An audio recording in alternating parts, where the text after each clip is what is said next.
Captain Lee Dae-ho stood on the bridge of his ship and watched the sky change. One moment, the stars looked normal above Earth. The next moment, huge shadows blocked out the light. Ships appeared out of nowhere. Big ships, really big ships. How? Many? He asked his crew. 300, sir, said Lieutenant Kim Soo-bin. Her voice was quiet. Maybe more coming. Dae-ho had been a soldier for 20 years. He had seen many battles, but he had never seen anything like this. The alien ships were massive. Each one was bigger than the biggest building in Seoul. They hung in space like metal mountains, dark and silent.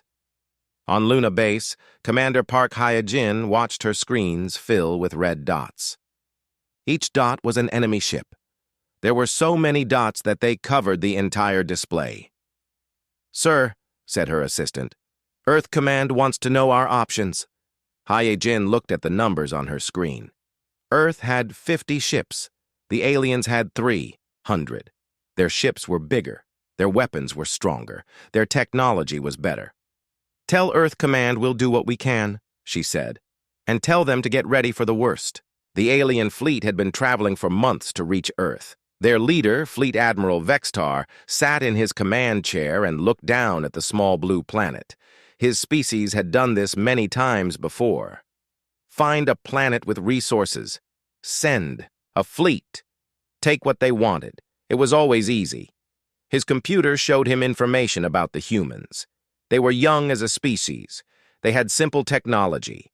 Their weapons were basic. They had no energy shields, no plasma cannons, no faster than light. Travel, they were weak.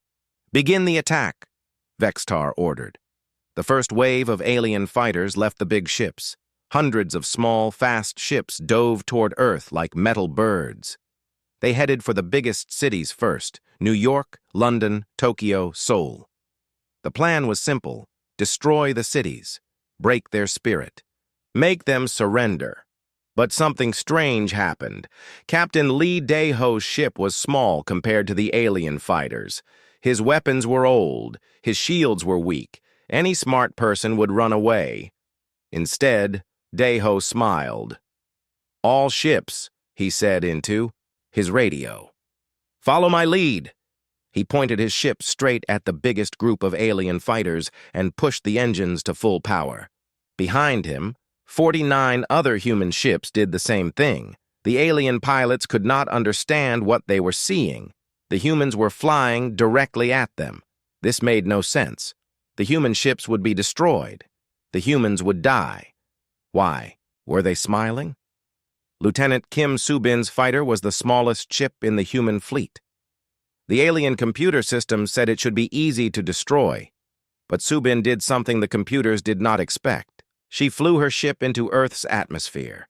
The alien fighters followed her. Their sensors locked onto her ship. Their weapons charged up. But then Soo-bin did something crazy. She flew straight down toward the ground, using Earth's gravity to make her ship go faster than it was supposed to go.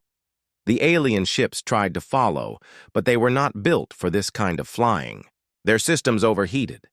Their engines strained. 2 alien fighters crashed into each other trying to keep up with the human ship that was doing impossible things. Soo-bin waited until the last second, then pulled up hard. Her ship screamed through the air just above the rooftops of Seoul. The alien ships behind her were going too fast to turn. They smashed into buildings and exploded. "One down," Soo-bin said into her radio. "Who's next?" All over Earth, the same thing was happening. Human pilots were doing things that made no sense to the alien computers. They used their own planet as a weapon. They flew through asteroid fields that should have destroyed their ships. They rammed their fighters into alien bombers, trading 1 human life for 10 alien lives. In space, Captain Dae-ho's ship was falling apart. His shields were gone. His hull had big holes in it. Half his crew was dead. His engines were on fire, but he was still fighting. "Sir," said his weapons officer, "we're out of missiles." "Then we'll use the ship," Dae-ho said. He turned his dying ship toward the nearest alien cruiser. It was 10 times bigger than his ship. Its armor was thick. Its shields were strong. It should have been impossible to hurt. But Daeho had noticed something. The big alien ships had one weak spot. Where their engines attached to their hulls, there was a small gap in their armor. If a ship could get close enough, if it could hit exactly the right spot, it might do real damage. All power to engines, Daeho ordered. His ship shot forward like a bullet. The alien cruiser's guns fired at him. Plasma bolts tore through his ship, but Daeho kept flying. At the last second, he aimed for the small gap he had seen. His ship hit the alien cruiser and exploded. The explosion was small compared to the huge alien ship, but it was in exactly the right place. The alien ship's engines blew up. The cruiser broke in half and died in space. Across the communication channels, human voices were laughing. They were dying, but they were laughing. They were losing, but they were happy. This confused the alien computers more than anything else. Fleet Admiral Vextar watched his screens and did not understand what he was seeing. His fleet was winning. The humans could not match his ships. Their technology was too simple. Their numbers were too small. But somehow, his perfect plan was going wrong. Human ships were destroying his fighters in ways that should not work. Human pilots were surviving attacks that should have killed them. Human crews were fighting even when their ships were already dead. "Status report," Vextar demanded. "We have destroyed 30 human ships," his assistant reported, "but we have lost over 100 fighters." Vextar stared at the numbers. This was impossible. His ships were better, his weapons were stronger, his pilots were trained. How were the humans winning? The answer was simple, but Vextar did not understand it yet. The aliens had better technology. They had better ships. They had better weapons. But the humans had something the aliens had never seen before. The humans had learned how to fight things that were bigger and stronger than they were. They had been doing it for thousands of years. Every day on Earth was a fight for survival. Humans fought diseases. They fought wild animals. They fought storms and earthquakes and each other. They had learned that when you cannot win by being stronger, you win by being smarter. When you cannot win by being bigger, you win by being faster. When you cannot win at all, you make sure the other guy loses too. The alien invasion was supposed to be easy. It was supposed to be quick. The humans were supposed to surrender. Instead, the humans were teaching the galaxy a lesson it would never forget. Sometimes the smallest dog has the biggest bite. Dr. Choi Min-ho crawled through the wreckage of an alien fighter that had crashed in the streets of Busan. The ship was still smoking. Parts of it were still hot enough to burn skin. But Min-ho did not care about the danger. He needed to understand how alien technology worked. "Hand me that tool," he said to his assistant. "The one that cuts metal." Around him, 20 other scientists worked on different pieces of the crashed ship. They had been working for 6 hours without stopping. Above them, the battle continued. Explosions shook the ground. But the scientists kept working. Min-ho pulled out a small device from the alien ship's control panel. It was smooth and warm to the touch. When he held it up to the light, it glowed with a soft blue color. "I think this controls their shields," he said. "Look at these connections." His team gathered around him. They studied the device. None of them had ever seen technology like this before, but they were learning fast.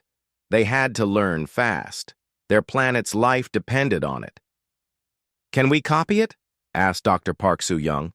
"Maybe," Min-ho said, "but first we need to understand how it gets power." While the scientists worked underground, the battle above ground was getting worse. Colonel Song Ji-woo watched alien troops march through the streets of Busan. They wore heavy armor. They carried weapons that could melt through steel. They moved in perfect formations.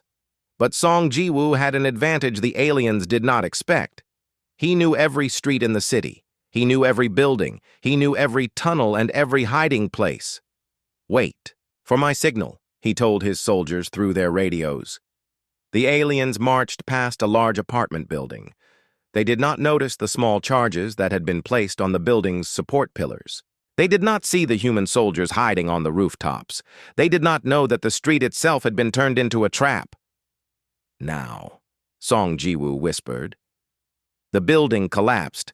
20 stories of concrete and steel fell down on the alien. Soldiers. The crash was so loud it could be heard for miles. When the dust cleared, 50 alien warriors were buried under the rubble. But Song Jiwoo was not finished. His soldiers opened fire from the rooftops. They threw homemade bombs into the alien formations. They used their knowledge of the city to attack and then disappear before the aliens could fight back. The alien commander tried to call for help, but his communications were not working. The humans had somehow learned to jam alien radio signals. His troops were trapped in a city that had become their enemy. In the harbor, Captain Yoon So-young had a different problem.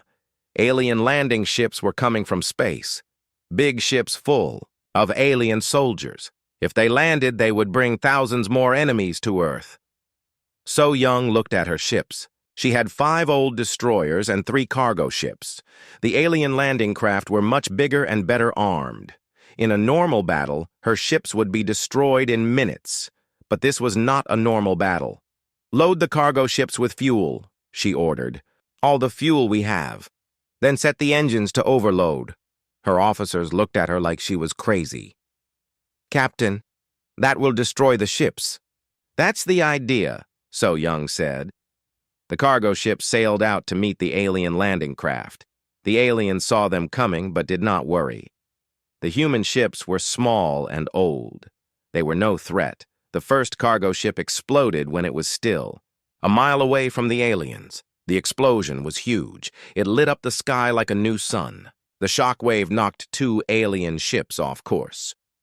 The second cargo ship got closer before it exploded. This time, the explosion damaged 3 alien ships. Their shields flickered and went out. The third cargo ship rammed directly into the biggest alien landing craft before exploding. Both ships were destroyed, but the alien ship had been carrying 2,000 soldiers. Now those soldiers would never reach Earth. So-young watched from her destroyer as the alien fleet tried to reorganize. She had lost 3 ships, but she had saved her city. It was a good trade. But the battle was far from over. More alien ships were coming from space. The aliens had called for reinforcements. Soon there would be 1,000 alien ships above Earth, instead of 300. Back in his laboratory, Dr. Choi Min-ho made an important discovery. The alien device in his hands was not just a shield controller, it was a computer. And like all computers, it stored information. "I found their communication codes," he said to his team. "I can hear what they're saying to each other." He plugged the device into a human computer. At first, nothing happened. Then, alien voices began speaking in the laboratory. The humans could not understand the words, but they could hear the tone. The aliens sounded worried. "They're scared," said Dr. Park Soo-young. "Listen to their voices. They did not expect us to fight this hard." Min-ho nodded. "And look at this. They're sending the same message over and over. I think it's a call for help." This was important information. If the aliens were calling for help, it meant the human defense was working. It meant the aliens thought they might lose, but it also meant more alien ships were coming. "We need to get this information to Earth Command," Min-ho said, "and we need to work faster." High above Earth, in the alien command ship, Fleet Admiral Vextar was having problems. His invasion plan was falling apart. The humans were not fighting like any species he had ever seen. Normal species would gather their armies and meet his forces in open battle. Then, his superior technology would win, quickly. But the humans did not fight normal battles. They used their cities as weapons. They turned their own buildings into traps. They sacrificed their ships to destroy his ships. "Status report," he demanded. "We have taken heavy losses, Admiral," his assistant said. "The humans are using tactics. We do not understand. They fight like they want to die." "Nonsense," Vexatar said. "All species want to live. Find their leaders, capture their command centers, make them surrender." But his assistant had bad news. We cannot find their command centers, sir. They seem to have many small groups instead of one big army, and their leaders fight with their soldiers instead of hiding in safe places. This was another thing Vextar did not understand about humans. In most species, leaders stayed safe while soldiers did the fighting. But human leaders led from the front. They shared the danger with their troops. This made human soldiers fight harder. On the ground, Major Han Kite was proving this point. He had been studying the alien soldiers for 2 days. He watched how they moved. He learned how their armor worked. He found their weak spots.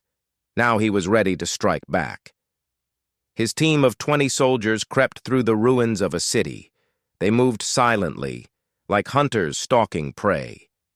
They carried weapons taken from dead aliens. They wore pieces of alien armor over their own uniforms. The alien patrol never saw them coming. One moment the street was empty. The next moment, human soldiers appeared from everywhere. The aliens tried to fight back, but they were outnumbered and surprised. In 30 seconds, the battle was over. 20 alien soldiers were dead. The humans had captured their weapons, their armor, and their communication devices. Good work, Kite told his team. Now we know how to kill them. This was happening all over Earth. Small groups of humans were learning to fight aliens in close combat. They were stealing alien technology and using it against its creators. They were turning alien weapons into human weapons. The aliens had expected to fight a war of technology against technology. Instead, they were fighting a war of adaptation against innovation, and the humans were winning that kind of war. Fleet Admiral Vextar received reports from all over the planet. His forces were taking losses everywhere. The human resistance was growing stronger, not weaker. His perfect invasion was becoming a disaster. "Send a message to High Command," he ordered. "Request immediate reinforcements. All available ships." His assistant hesitated. "Sir, that would mean calling back ships from 40 other systems. High Command will want to know why." Vextar looked at the battle reports on his screen. Human fighters were destroying his ships with weapons that should not work. Human soldiers were killing his troops with tactics that made no sense. Human scientists were somehow learning to use his technology faster than his own engineers. "Tell them," Vextar said slowly, "that we have encountered an unexpected problem."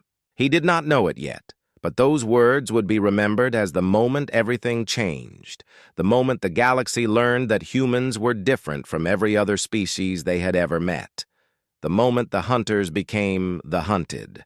Professor Lim Hae-Wan had not slept in 3 days. Her eyes were red and her hands shook from too much coffee, but she could not stop working. She had found something important in the alien technology, something that could change everything. "Look at these patterns," she said to her team. "The aliens communicate using quantum signals, but there's something strange about the frequency." Her assistant, Dr. Kim Jae-min, looked at the computer screen. The numbers and graphs meant nothing to him, but Hae-Wan was excited about something. "What does it mean?" he asked. "It means their communication system has a weakness," Hae-Wan said.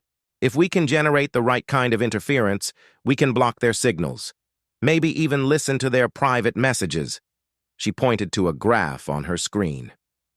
"And look at this. When I played recordings of human voices near their equipment, something strange happened. The alien computers started making mistakes. This was a discovery that would shock the galaxy if the galaxy had known about it. Human brains worked in a way that was unique in the universe. The electrical patterns in human thoughts could interfere with alien technology in ways no one had ever seen before. But Hae-Wan did not know she had made a galaxy-changing discovery. She only knew that she might have found a way to hurt the aliens. "We need to test this," she said. "Get me a radio transmitter, a powerful one." While the scientists worked on their discovery, Major Han Ki-tae was making his own breakthrough. He had been studying dead alien soldiers for days. He learned how their bodies worked. He found out what could hurt them. The aliens were strong, but they had weaknesses. Their armor protected them from energy weapons, but not from sharp metal. Their helmets could stop bullets, but not from poison gas. Their medicine could heal most wounds, but not infections from Earth bacteria. They're not gods, Kaite told his team. They're just soldiers, and soldiers can be killed. He had captured an alien supply depot during the night. Now he had alien weapons, alien armor, and alien medical supplies. More importantly, he had learned how to use them. Put on their armor, he told his soldiers. Learn to use their guns. We're going to fight them with their own tools. This was something the aliens had never expected. Most species they conquered were afraid of alien technology. They thought it was too advanced for them to understand. But humans were not afraid. They grabbed alien weapons and started shooting. They put on alien armor and went into battle. They used alien medicine to heal their wounds. In space, Commander Jang Seon-ho was about to attempt something that had never been done in galactic history. He was going to board an alien warship. His ship was small and fast. It had been built for exploring space, not for fighting wars. But Seon-ho had modified it using alien technology salvaged from crashed ships. Now it had better shields, better weapons, and better engines. Target the alien cruiser, he told his pilot, the one that looks damaged. His team of 20 Marines checked their equipment. They wore a mixture of human and alien armor. They carried weapons from both worlds. They had studied alien ship layouts, using captured computers. Remember? Seon-ho said. Aliens are stronger than us, but they think in straight lines. We think in curves. Use that advantage. The small human ship approached the alien cruiser like a tiny fish swimming toward a whale. The aliens saw it coming but did not worry. One small ship could not hurt a massive warship. They were wrong. Seon-ho's ship attached itself to the alien cruiser's hull using magnetic clamps. Then his team used cutting tools to burn through the alien ship's armor. They created their own door where none had existed before. The aliens inside the ship were not ready for boarders. Their security systems were designed to stop attacks from other spaceships, not from soldiers who cut their way in through the walls. When the humans burst into the alien corridors, the aliens did not know what to do. Human soldiers moved through the alien ship like ghosts. They knew the ship's layout from captured computers. They moved in 3 dimensions, using the walls and ceiling as well as the floor. They appeared from ventilation shafts. They attacked from above and below. The aliens were stronger and had better weapons, but they could not fight enemies who came from everywhere at once. In 1 hour, 20 human Marines had captured a ship that carried 500 alien crew members. Ship secured, Seon-ho reported to Earth Command. We have prisoners, computers, and weapons. Lots of weapons. This success was being repeated all over the solar system. Small groups of humans were boarding alien ships and taking them over. They moved like predators hunting prey. They used speed and surprise instead of strength and numbers. Fleet Admiral Vexitar watched his fleet shrink with each passing hour. Ships that should have been impossible to capture were falling to human boarding parties. His crews were being defeated by primitives who had learned space combat in a matter of days. How is this possible? He asked his staff. None of them had an answer. In all of galactic history, no species had ever learned to fight in space so quickly. Most planets took centuries to develop effective space combat techniques. The humans had done it in a week. What the aliens did not understand was that Earth was a special kind of planet. It was what galactic scientists called a death world, a planet so dangerous that only the strongest species could survive there. Most planets in the galaxy were peaceful. Their dominant species evolved in safety, with plenty of food and no natural predators. They became intelligent and civilized, but they were not fighters. Earth was different. Every day on Earth was a battle for survival. Humans had evolved alongside predators that could kill them. They lived through ice ages and volcanic eruptions and asteroid impacts. They fought diseases and storms and each other. This had made humans different from any other species in the galaxy. They could adapt quickly to new situations. They could solve problems under pressure. They could fight creatures much larger and stronger than themselves. Dr. Choi Min-ho discovered this truth while studying alien biology. He had been comparing alien and human DNA using equipment captured from alien medical bays. "Look at this," he said to his team. "Alien DNA is very stable. It hardly changes at all. But human DNA is different. It changes constantly." He showed them graphs on his computer.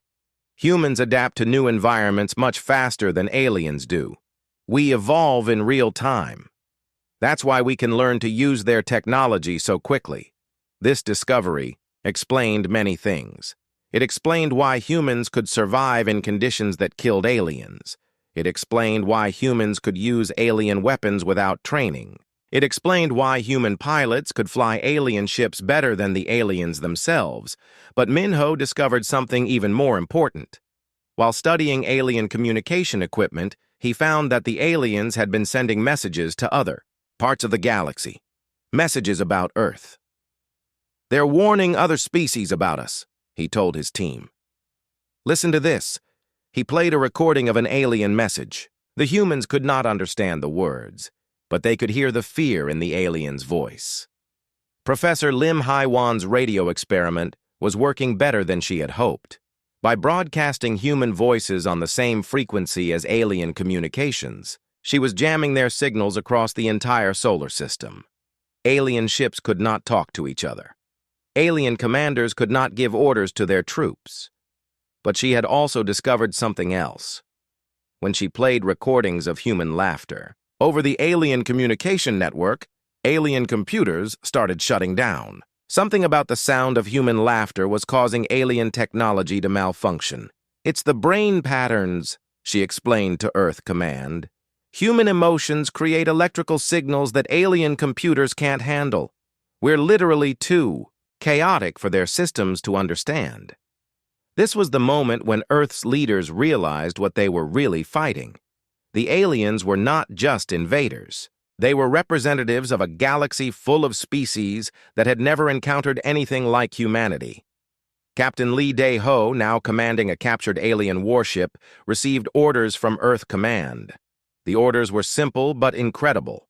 All ships prepare for counterattack. Target alien homeworld. Dae-ho looked at his mixed crew of humans and captured aliens. The alien prisoners had agreed to help in exchange for their lives. They were teaching humans how to operate alien technology properly. "Set course for their home system," Dae-ho ordered. "It's time to return the favor." For the first time in galactic history, a Death World species was preparing to take the fight to the stars. The galaxy had made a terrible mistake when it decided to attack Earth. It had awakened something that had been sleeping peacefully on a small blue planet. Something that the galaxy was not ready to face. It had awakened humanity's attention, and now that humanity was awake and angry, the galaxy would learn what happened when you picked a fight with a species that had spent millions of years learning how to hunt things bigger than themselves. The aliens had wanted Earth's resources. What they got instead was a species that viewed the entire galaxy as potential hunting grounds. The real war was about to begin. Captain Kwon Tae-hyun floated in the darkness of space, watching alien ships move past his position. His ship looked dead. Its engines were cold. Its lights were off. Its life support systems showed red warnings everywhere. To any alien scanner, his ship was just another piece of space junk left over from the battle for Earth. The aliens had marked it as destroyed 6 hours ago and forgotten about it. This was exactly what Tae-hyun wanted them to think. "How much longer?" whispered Lieutenant Nam Yu-na from her position at the weapons console. "Wait," Tae-hyun said quietly. "Let them get closer." His crew of 15 had been pretending to be dead for 6 hours. They floated in their seats without moving. They breathed through emergency oxygen masks. They stayed completely still while alien ships passed by their position. They were hunting. This was a technique humans had used for thousands of years. When you could not overpower your prey, you tricked it instead. You made it think you were harmless. You waited until it came close. Then you struck. An alien supply ship was approaching their position. It was big and slow, loaded with weapons and fuel for the alien fleet. "The perfect target! Now!" Tae-hyun whispered. His ship came alive instantly. Engines roared to life. Weapons powered up. The dead ship suddenly became a predator. The alien supply ship had no time to react. Tae-hyun's weapons tore through its hull. His boarding teams used magnetic cables to swing across space and cut their way inside. In 10 minutes, the supply ship belonged to humanity. "Target secured," Tae-hyun reported. "We have enough alien fuel and weapons to supply our entire fleet." This same scene was happening all over the solar system. Human ships were playing dead, then attacking aliens who came too close. It was a hunting technique that had never been used in space warfare before, because no other species was willing to risk genuine death to achieve surprise. Lieutenant Nam, Yuna's fighter, was barely holding together. The aliens had shot it full of holes during the last battle. Any sensible pilot would have returned to base for repairs. But Yuna was not flying a sensible mission. Her ship had been modified with alien technology in ways that violated every safety rule ever written. Her engines could accelerate at speeds that should have crushed her body. Her weapons drew power directly from the reactor with no safety limits. Her stealth system made her invisible to alien sensors, but also made it impossible for her to see where she was going. She did not care about the risks. She had a job to do. "Target acquired," she said into her radio. "Beginning attack run." She was hunting the alien command ship, the biggest ship in the alien fleet, the ship that controlled all the other alien ships. If she could destroy it, the entire alien fleet would be blind and confused. Her fighter dove toward the command ship, like a bullet. Alien weapons fired at her, but they could not see her clearly. Her stealth system made her ship look like a ghost on their screens. She flew through a cloud of alien fighters without being detected. She passed so close to an alien cruiser that she could see the aliens inside looking out their windows. They had no idea she was there. The alien command ship grew larger in her view. It was enormous. Her tiny fighter was like a mosquito attacking a giant. But mosquitoes could kill giants if they bit in the right place.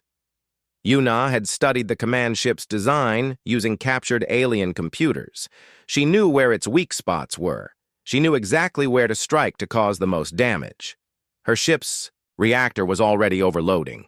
She had pushed it past safe limits to get this much speed and power. In a few minutes, it would explode. She had enough time for one attack. She aimed for the command ship's main communication array. If she could destroy it, the aliens would lose their ability to coordinate their fleet.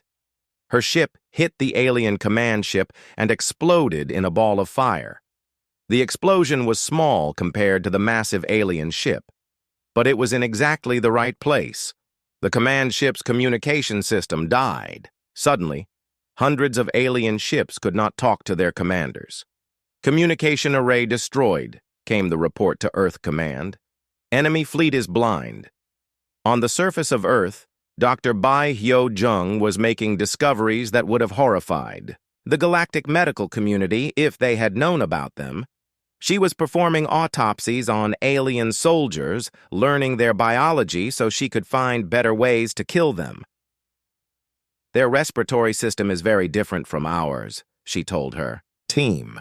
"They breathe a gas mixture that would poison humans, but that also means human diseases can't affect them normally." She held up a small vial of liquid. "However, I've been able to modify some Earth bacteria. This strain should attack their nervous system. It won't hurt humans, but it will be deadly to aliens." Her team looked at the vial with a mixture of admiration and fear. In just 1 week, human scientists had developed biological weapons specifically designed to kill aliens. They had learned alien biology faster than the aliens themselves understood it. "How do we deliver it?" asked her assistant. "Easy," Bay said.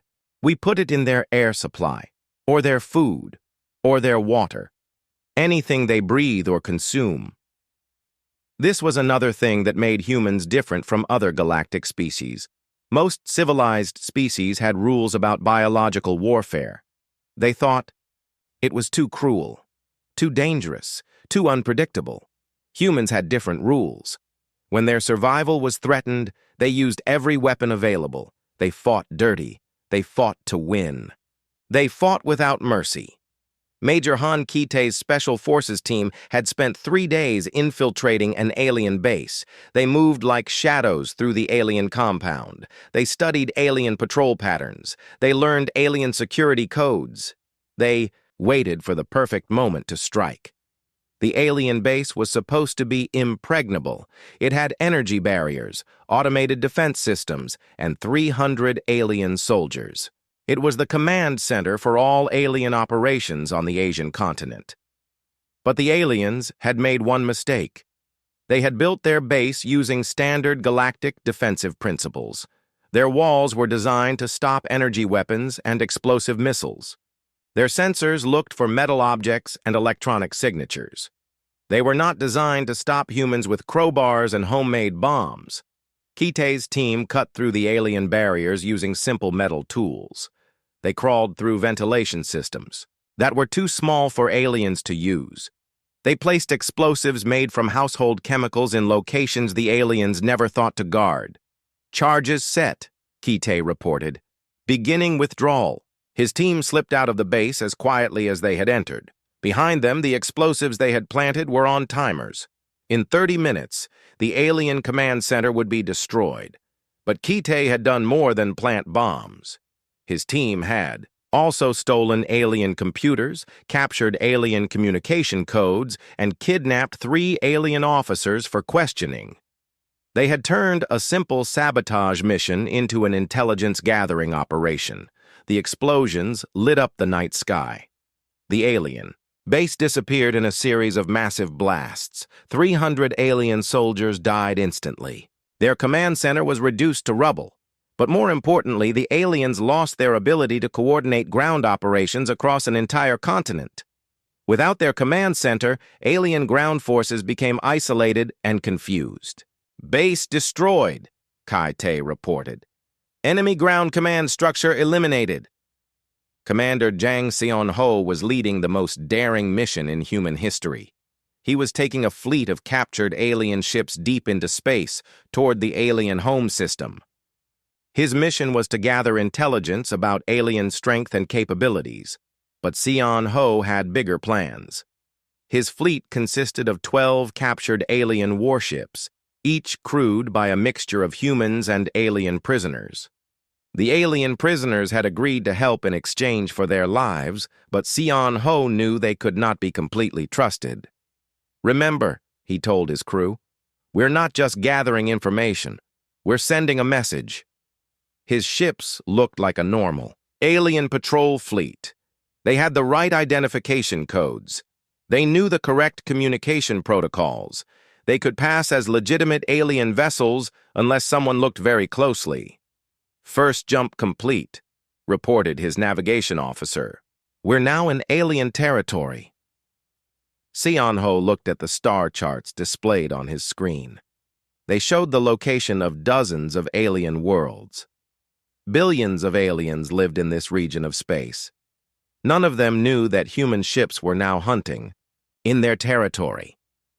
"Begin reconnaissance," he ordered. "I want to know everything about their defenses, their ship production, their supply lines, everything." His ships spread out across the alien home system like invisible predators. They recorded everything they saw.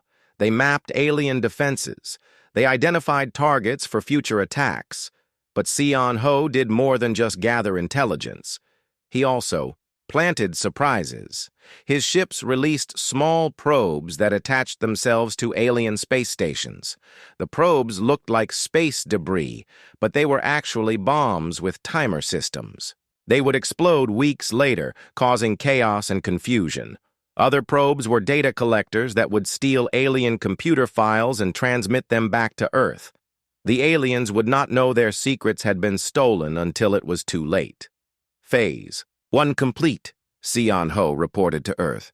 "We have complete intelligence on alien home system defenses. Beginning Phase 2. Phase 2 was the message. Sion-Ho's ships attacked a small alien mining station. They destroyed it completely, leaving no survivors. But before they left, the emergency meeting of the Galactic Coalition Council had been going on for 12 hours. Representatives from 47 different species sat around a massive table, and all of them were talking at once. Fear filled the room like a thick cloud. Ambassador Zekthar of the hegemony stood up and demanded silence. "Order!" he shouted. "We must have order!"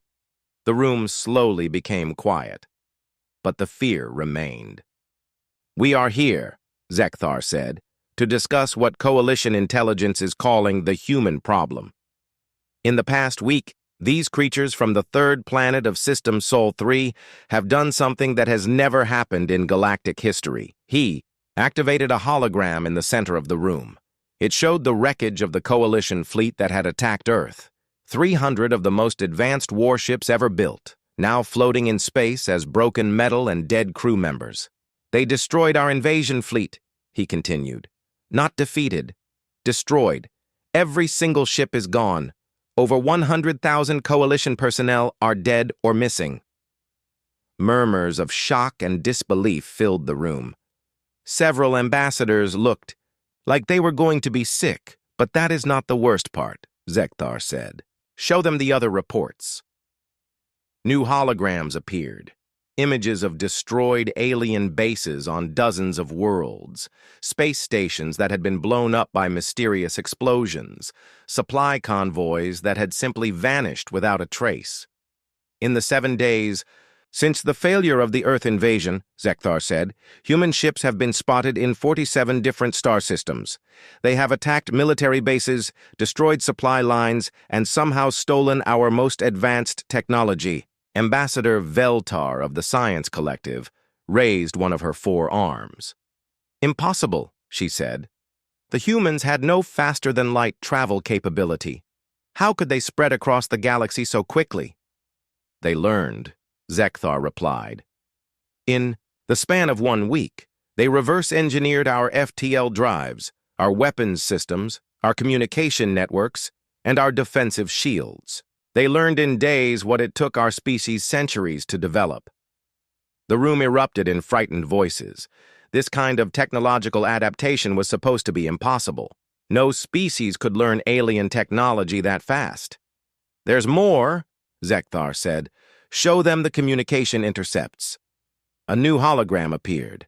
It was a recording of Captain Oh Sung-min, transmitting from the captured Coalition flagship, now serving as Earth's temporary space command center.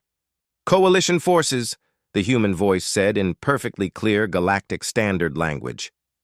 "This is Captain Oh Sung-min of the Earth Defense Force, speaking from your former command ship. We have a message for your leaders." The human's voice was calm and polite, but every alien in the council chamber could hear the threat beneath the words. "Your invasion of our world was unprovoked and brutal," the human continued. "You attempted to destroy our cities and enslave our people. You failed. Now we want to make sure you understand the consequences of attacking Earth." The recording showed images of human ships attacking alien bases, but these were not the desperate defensive battles fought around Earth. These were coordinated strikes, deep in alien territory, professional military operations carried out with captured alien technology. "We have analyzed your ship designs, studied your defensive systems, and mapped your supply routes," the human voice explained. "We know where your worlds are. We know how to reach them. We know how to hurt you." Ambassador Veltar whispered to her aide, "How did they learn our language so quickly?" "Every Coalition ship we captured has been converted to human use," the recording continued. "Every alien we interrogated has provided useful intelligence. Every base we destroyed has made your empire a little weaker." The hologram showed a star chart with human ships marked throughout Coalition space. Red dots indicated successful human attacks. There were hundreds of red dots. "We are not interested in conquest," the human said. "We are not interested in your resources. We are only interested in making sure that no alien species ever attacks Earth again." The recording paused, and the human's face filled the hologram. He was young, with dark hair and calm eyes. He looked completely ordinary, but every alien in the room felt afraid when they looked at him. "Consider this your only warning," the human said. "Leave human space alone, and we will leave you alone. Attack us again, and we will visit every world you hold dear. We will take your ships, your technology, and your freedom, and we will do it with a smile on our faces." The hologram ended. The council chamber was completely silent. Ambassador Zekthar looked around the room at the frightened faces of the galaxy's most powerful leaders. "That message was broadcast on every communication frequency in Coalition space," he said. "Every military base heard it. Every civilian population received it. Every ship in our fleet knows that humans are out there hunting our forces." "But they're just one species," protested Ambassador Dash of the Trade Federation. "One primitive planet. How can they threaten the entire coalition?" Zekthar activated another hologram. This one showed a detailed analysis of human capabilities prepared by coalition intelligence. "According to our xenobiologists," he said, "humans evolved on what our scientists classify as a death world. Their planet is more dangerous than 98% of worlds in the galaxy. The survival challenges they faced shaped them into something we have never encountered before." The hologram showed Earth's history. Ice ages that killed millions, volcanic eruptions that darkened the sky, asteroid impacts that destroyed entire ecosystems, predators that hunted humans for millions of years. "Most species evolve in safe environments," Zekthar explained. "They develop intelligence and civilization without facing constant threats. But humans evolved alongside creatures that could kill them. They lived through disasters that would extinct most species. They learned to survive in conditions that would kill us." He paused and looked around the room. "This made them different from us. They adapt faster. They learn quicker. They take risks that we would never consider. And they view overwhelming odds not as reasons to surrender, but as challenges to overcome." Ambassador Veltar studied the data. "Their learning rate is incredible," she said. "According to these reports, human engineers figured out our FTL drive technology in less than 3 days. Our best scientists spent decades developing that same technology." "It gets worse," Zekthar said. "Show them the biological analysis." A new set of data appeared. It compared human DNA to the DNA of 47 other galactic species. "Human genetic material is unusually flexible," Zekthar explained. "They can adapt to new environments much faster than we can. Their immune systems can handle toxins that would kill us. Their brains can process information in ways that confuse our computers." He pointed to a specific graph. "This is the most disturbing discovery. When humans are under extreme stress, their bodies produce chemicals that actually make them faster, stronger, and more aggressive. They literally become more dangerous when they are threatened." Several ambassadors made sounds of disgust and fear. This kind of biological adaptation was unheard of in civilized species. "But there's something else," Zekthar said. "Something our psychologists discovered by studying captured human communications." He activated a recording of human soldiers laughing as they boarded an alien warship. The sound of human laughter filled the council chamber, and several aliens visibly flinched. "They enjoy fighting," Zekthar said. "Not in the way that warrior species enjoy combat for honor or glory. They actually find violence entertaining. They laugh while they kill. They smile while they destroy our ships." The recording continued, showing human soldiers joking with each other as they captured alien prisoners and salvaged alien technology. They acted like they were having fun. "This is not normal behavior," Zekthar said. "Civilized species fight when they must, but they take no pleasure in it.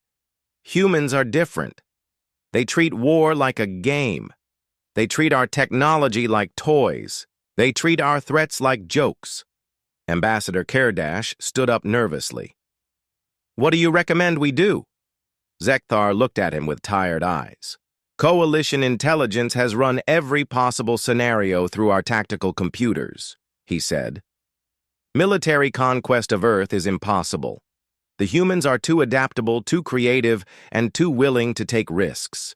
They will always find ways to use our own advantages against us. Economic warfare won't work either, he continued. They don't want our trade goods. They're perfectly happy stealing our technology instead of buying it. Diplomatic solutions seem unlikely. They've made it clear that they consider the entire coalition responsible for the attack on their world.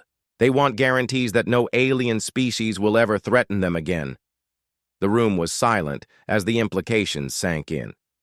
The most powerful alliance in galactic history was being held hostage by one species from one small planet. There is one option, Zekthar said quietly. Complete withdrawal from human space. We establish a quarantine zone around their system. No ships go in, no signals go out. We pretend they don't exist and hope they do the same for us. You're talking about surrendering to primitives, Ambassador Kurdash protested. I'm talking about survival, Zekthar replied. Look at the data. In 1 week, humans went from a pre-spaceflight civilization to a galaxy-wide threat. What will they be capable of in a month? A year? A decade? He activated one final hologram.